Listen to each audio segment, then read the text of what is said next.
పుల్పా.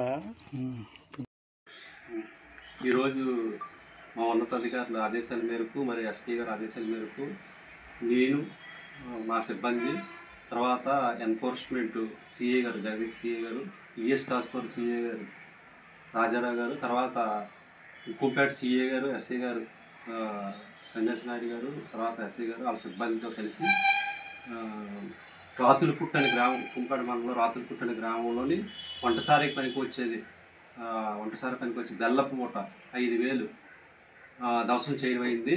వాటి సొంతదారుల గురించి ఎంక్వైరీలో ఉన్నాము, కేసు కూడా నమోదు చేస్తున్నాము.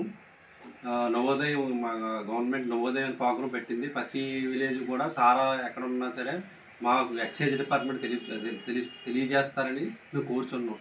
వాళ్ళు తెలియజేసిన పేర్లు గోప్యంగా ఉంచుతామని మేము కోరుకుంటున్నాం. ముఖ్యమైన విషయం ఏంటంటే యువత చాలా భవిష్యత్తు ఉంది.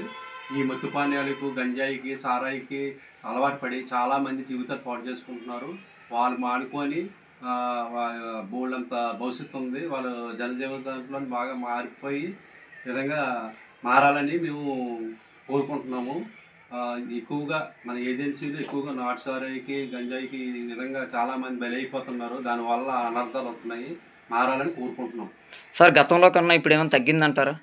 గతం కంటే ఇప్పుడు బాగా ఆల్మోస్ట్ వాళ్ళు తగ్గింది. మేము కూడా అవేర్నెస్ క్యాంపులు పెడుతున్నాం. ఎక్కడ పడితే అక్కడ నవోదయం దాని మీద వాళ్ళందరినీ ఓల్డ్ అఫెండర్స్ అందరినీ బైండ్ అవుట్ చేస్తున్నాము.